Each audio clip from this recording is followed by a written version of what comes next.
दोस्तों नमस्कार। सोनम वांगचुक एक बार फिर से हिंदुस्तान की राजनीति के चर्चा के केंद्र बिंदु बन चुके हैं। आपको याद होगा कि बॉलीवुड की एक फिल्म आई थी, नाम था 3 इडियट। बहुत ही फेमस, बहुत ही मशहूर ये फिल्म थी और उसी के बाद ये काफ़ी चर्चित हो गए थे, काफ़ी फेमस हो गए थे सोनम वांगचुक, क्योंकि ऐसा माना जाता है कि जो 3 इडियट जो फिल्म है वो कहीं ना कहीं सोनम वांगचुक के जीवन से ही प्रेरित था। तभी से हिंदुस्तान के लोग सोनम वांगचुक को जानने लग गए थे और ये हमेशा किसी न किसी वजह से हिंदुस्तान के राजनीति में चर्चा के बिंदु बने रहते हैं। इस वक्त भी जब सोनम वांगचुक को लेकर के चर्चा हो रही है तो उसका भी एक ठोस कारण है।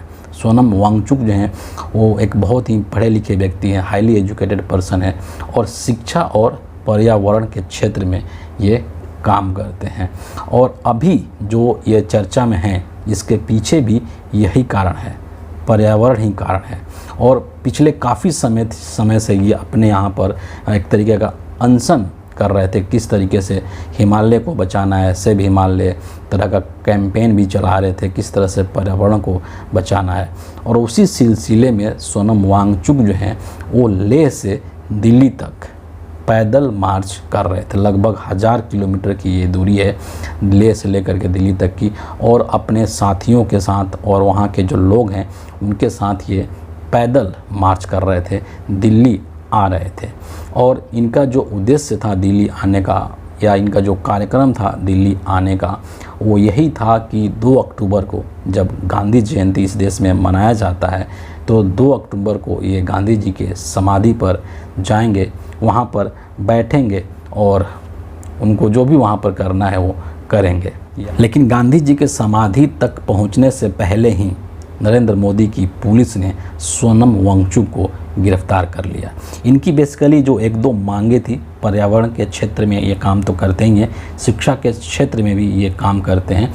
इसके अलावा जो इनकी एक मांग थी, जो सबसे प्रमुख मांग है, वो थी कि लद्दाख को एक पूर्ण राज्य का दर्जा प्रदान किया जाए और साथ ही साथ संविधान की 6ठी अनुसूची में इसको शामिल किया जाए। ये इनकी बहुत ही महत्वपूर्ण मांग थी और इन मांगों को लेकर के ये लगातार प्रदर्शन भी कर रहे थे और उसी संदर्भ में ये लेह से लेकर के दिल्ली तक मार्च कर रहे थे। लेकिन मोदी जी की पुलिस ने इनको सिंधु बॉर्डर पर गिरफ्तार कर लिया, डिटेन कर लिया। और इनके साथ में तकरीबन 150 और लोग हैं जो उनके साथ पैदल चल रहे थे।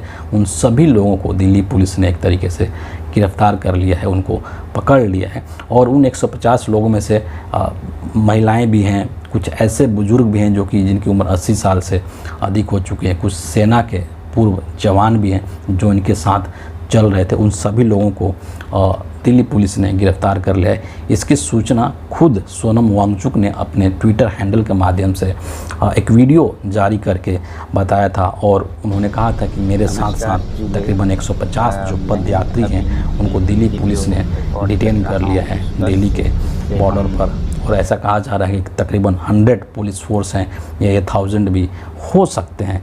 आगे इन्होंने और भी जानकारी दी थी कि हिंदुस्तान जो है वो दुनिया का सबसे बड़ा डेमोक्रेसी है, लोकतंत्र है, जिसको कि मदर ऑफ़ डेमोक्रेसी कहते हैं।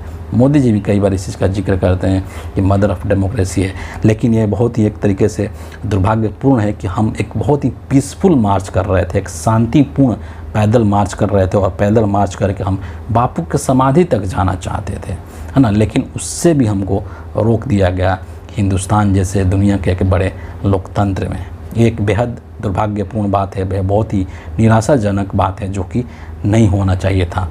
सोनम वांगचुक की जो ये गिरफ्तारी हुई है दिल्ली पुलिस के द्वारा, इसको लेकर के हिंदुस्तान के सभी जो राजनीतिक दल हैं, बीजेपी को छोड़ करके, वो अपनी अपनी प्रतिक्रिया दे रहे हैं। सभी नेता अपनी प्रतिक्रिया दे रहे हैं। आम आदमी पार्टी की तरफ से भी प्रतिक्रिया आई है और ये भी कहा जा रहा है कि जो अभी करंट में दिल्ली की जो मुख्यमंत्री आती सी वो उनसे मिलने भी जाने वाली है।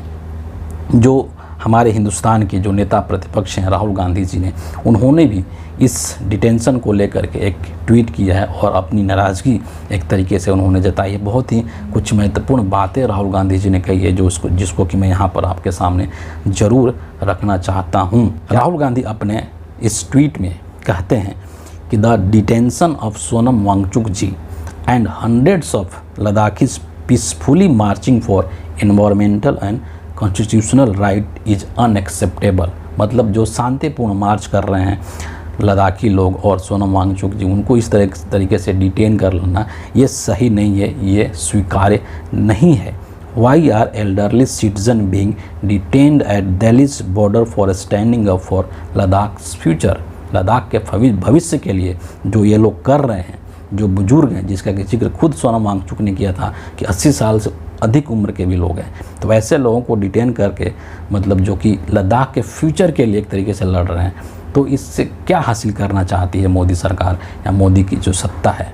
आगे कहते हैं कि Modi ji, like with the farmers this chakravyuh will be broken and so will your arrogance, you will have to listen to Ladakh's voice. एक तरीके से नरेंद्र मोदी को ये संदेश भी दे रहे हैं कि जो चक्रव्यूह आपने एक तरीके से हिंदुस्तान में बनाया है ना, जिसमें कि सबको आपने फंसा रखा है, वो चक्रव्यूह भी टूटेगा, आपका जो एरोगेंस है वो भी टूटेगा, है ना। तो ये जो चीज़ें कह रहे हैं, आप कर रहे हैं, वो सही नहीं है। आपको लद्दाख के लोगों का जो वॉइस है, जो आवाज़ है, उसको ज़रूर सुनना चाहिए।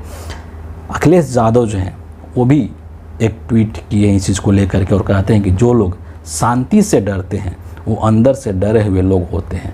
भाजपा सरकार पर्यावरण रक्षक व लद्दाख हितैषी सोनम वांगचुक जी की शांतिपूर्ण दिल्ली यात्रा को बाधित करके कुछ भी हासिल नहीं कर सकती है। केंद्र अगर सरहद की आवाज़ नहीं सुनेगा तो ये उसकी राजनीतिक श्रवणहीनता ही कहलाएगी। तमाम जो लोग हैं वो इस नरेंद्र मोदी के इस कदम की एक तरीके से भर्त्सना कर रहे हैं, उसकी निंदा कर रहे हैं, और ये होनी भी चाहिए, क्योंकि आखिर क्या मांग रहे हैं सोनम वांगचुक। ऐसा तो नहीं कि नरेंद्र मोदी को बोल रहे हैं कि आप आकर के अपनी कुर्सी छोड़ दीजिए, बापू की समाधि तक ही तो जाना चाह रहे हैं, शांतिपूर्ण मार्च कर रहे हैं। लेकिन नरेंद्र मोदी, ऐसा लगता है कि दिल्ली सिर्फ नरेंद्र मोदी का है, यहाँ पर कोई और आ ही नहीं सकता है। किसान प्रदर्शन कर रहे थे अपने राइट्स के लिए, अपने हक के लिए, अपने अधिकार के लिए, उनको भी नहीं आने दिया गया, बॉर्डर पर ही रोक दिया गया। लद्दाख के लोग सोनम वांगचुक जी के नेतृत्व में पैदल मार्च कर रहे हैं शांतिपूर्ण, उनको भी आप दिल्ली में नहीं आने दे रहे हैं। ऐसा क्यों? क्योंकि नरेंद्र मोदी जो हैं वो असहमति की आवाज़ को सुनना पसंद नहीं करते हैं, और इसीलिए राहुल गांधी ने कहा कि आपका जो एरोगेंस है वो एक न एक दिन ज़रूर टूटेगा और आपको इस देश के लोगों के आवाज़ को सुनना पड़ेगा, आप उससे बच नहीं सकते हैं। फिलहाल इस वीडियो के लिए इतना ही है। आप सभी का बहुत बहुत धन्यवाद।